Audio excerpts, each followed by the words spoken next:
Learn to be super successful. Subscribe to my channel, Meathead. Any other questions about anything? Yeah. Did you look in the dictionary? Yeah, that was a stupid question. Okay. This sheet, what are these like? Those are the generic ballpark figures for EBITDA spreads in the various industries. And it's about 5 years old, I think. No. Okay. But what is the like 1 minus T and then the other?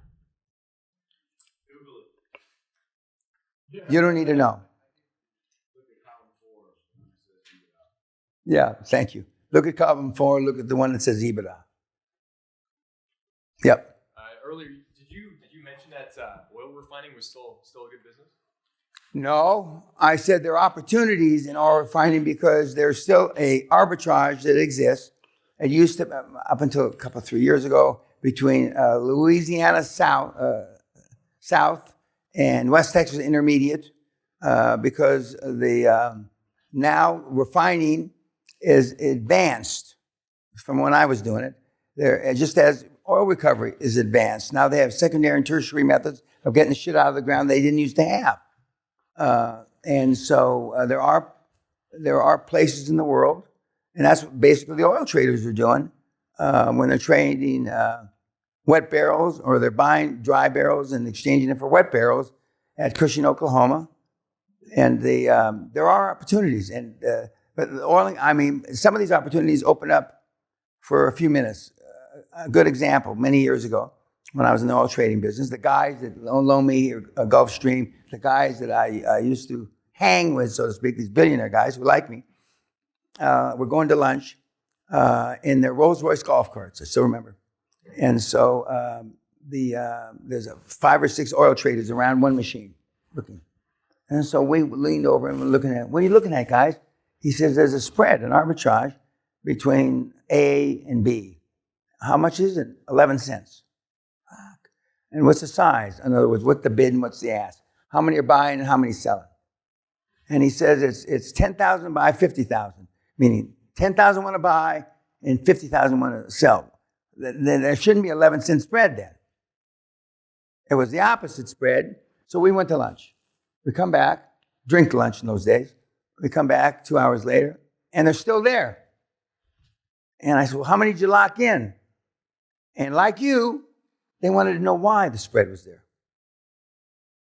Is the spread real? Is the sell side real? That's all that really matters. Yeah. So then we went into our business meeting. We come back out at 7:30, going to the bar, drinking some more. And there's nobody on the machine anymore. So I asked a kid. They left a kid there.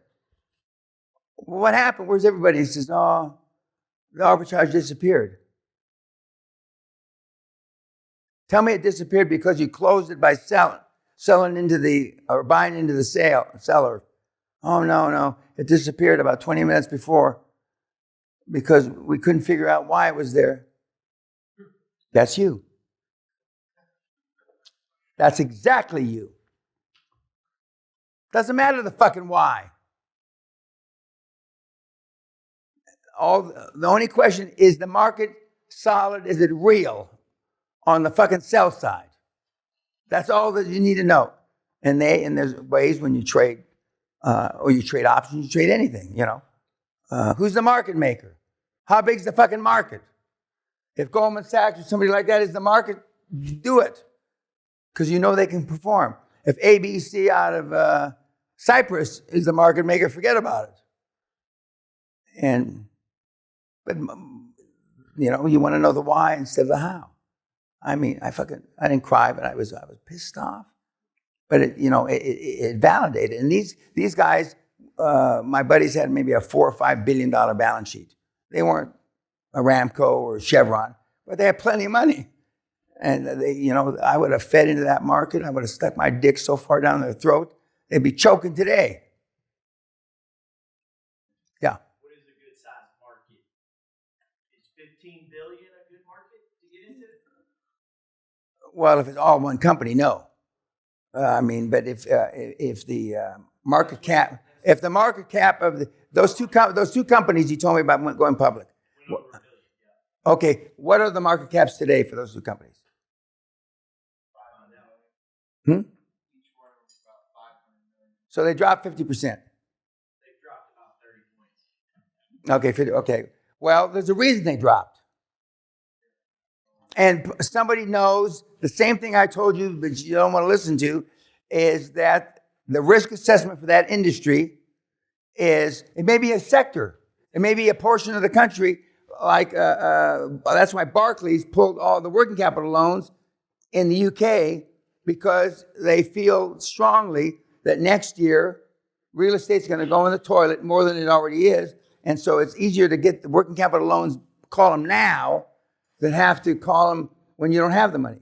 And, you know, I told you the second biggest builder in Austria went bankrupt, developer. Public companies were doing better. It would be good. Correct. Yes, sir. Get Okay. the fuck out. Yeah. Well, if you try to get out too fast, they're going to clean your clock. And I'm sure, I know you have no enemies in the industry. I can just tell. You got no, and I bet nobody like to, you know, cut your throat metaphorically. I'm sure of that. Okay, well, don't be so sure. Sometimes they can, you know. But the public market, and that's one of the challenges I told you before. Home health companies are selling for about 50 on stock exchanges, to the extent that they're public, are selling in the lower end of assisted living, are selling for about 50% premium to what we're buying them for. And some of the guys are going to have a cousin or uncle who's a stockbroker or a lawyer, and he's going to say, I don't want 4 to 6, I want 10, like so-and-so company. Well, so-and-so company got a market cap of $3 billion. It has liquidity, and I can call Merrill Lynch and sell my stock with one phone call. Yours has got no liquidity, and I can't call the fucking God to sell your stock. So, and there's a disparity between public multiples and non-public multiples. It just is. And occasionally you get some smart ass, even in bumfuck Kentucky, that knows there's a difference. Or I used to say, okay, fine, why don't you spend $10 million and go public? And then you can have those big spreads. The term interest spread was used multiple times. Interest what? Interest spread. Interest, like Oh, you mean instead of EBITDA spread, interest spread? Yeah, and typically you get the Fed fund rate, and then the bank rate loans at X, and the Fed fund rates at Y. But is there something other kind of interest? Well, yeah, spread? if you're trading derivatives and you're trading interest-bearing notes, yeah, there is. But I mean, that's so far out of the stream of what we're doing. And if they're talking that, they don't know what the fuck they're talking about. Well, no. Well, then I was talking about at that time, those videos were made from the last 20 years. Okay? But we're not interested in the interest rate spread. And that's more important when we had zero interest rates and interest rates were at a 5,000-year low. That horse has gone. That dog doesn't hunt anymore. And you guys, everybody in this room, could have loaded up with debt and just sold the derivatives on that debt and be gazillionaires. But everybody got used to, for 10 years, interest rates being at zero. And they didn't do anything. Very much like the traders back in the day didn't close the transaction or realize the transaction because they didn't know why it was happening. I knew why we were at interest rates 5,000-year low. Anybody that had a fucking brain that's been in finance, 5 years knew why we were. Because there was an oversupply of fucking money. When you print $7 billion, during Corona, and you create worldwide about $20 trillion, you have to have inflation. Okay, it wasn't transitional inflation, it was for real. And even the Federal Reserve Chairman, Mr. Powell, made a mistake and he called it transitional inflation. And, he's been beat up by not just me about that. It was a wrong comment from a guy that sophisticated. But a lot of people bought off on it because you hear a word and you take that word and you build your little uh, ex- What? what? Say it was transitory. That bought them more time to keep the fucking printer going, right? Well, exactly. And it was wrong. It was wrong. And we're now just that inflationary cycle of the 20-some trillion dollars that was printed around the world. We're not the only people, when I say we, the U.S. is not the only person or company or entity that printed money just for printing it. Okay? The acceleration of money flow has changed forevermore when they took us off the gold standard in the 70s. Gold standard being the U.S. I mean, it's never going to be the same. Now it's not classic supply-demand economics. It used to be classic supply-demand economics, and now it's not because the cycles are artificially inflated, artificially supported. But if Biden wants to do the right thing, this coming Friday, when the market closed, on Monday he'll devalue the dollar, and he'll do away with our debt, 38 trillion, whatever the fuck it is, and everybody will have to follow suit, meaning everybody, the main currencies. And forever more, the problem solved. But that's not going to happen, ever. Yes, sir. So the low interest loans has caused chaos because now interest rates are creeping up. And, Not creeping up, but well, but it's because those ones written 5 years ago are variable and they're coming mature in 2025. The one golden rule, it's not a rule of thumb. You don't borrow money on a variable rate unless you're brain dead. And almost everybody did. Yeah, that doesn't make it right. But the fixed rates were always at 50 basis points to 150 basis points higher than the variable to suck you into the vortex. And most people bit. And now they're paying the price. We've got people around here that have car payments that went from 600 pounds a month to 2,500 pounds a month. And, they couldn't afford the 600 pounds a month, let alone the 25. And so that's forced used car sale market down, a bunch of markets down. In the back, yes, sir. Is that why the World Bank is collecting gold? Well, I don't know. The World Bank is run by not so worldly bankers right now, but they have to appear to do something, even if it's not right. They have to give the appearance, and they are.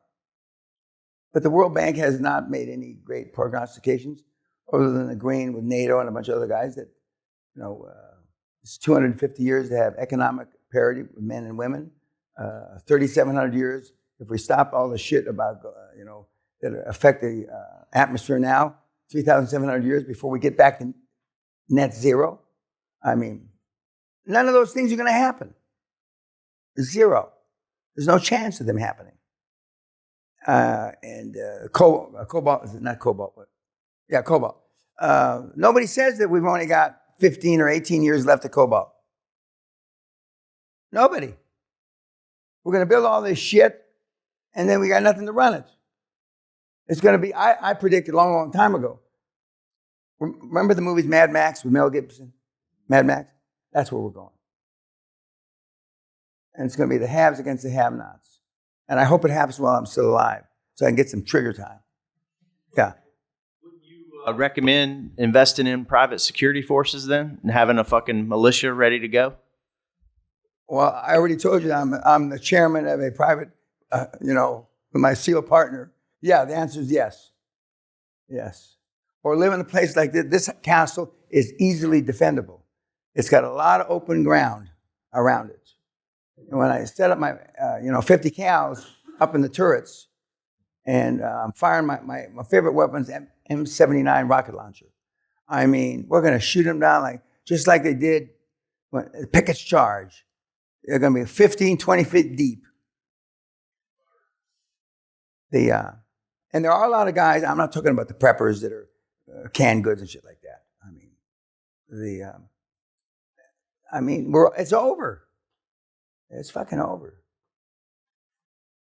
Okay, who's my 530? 6:30. Okay. I will see you at 5:30. We're eating. I don't know what the fuck we're eating today. We're eating in there. Okay. Kat, thank you.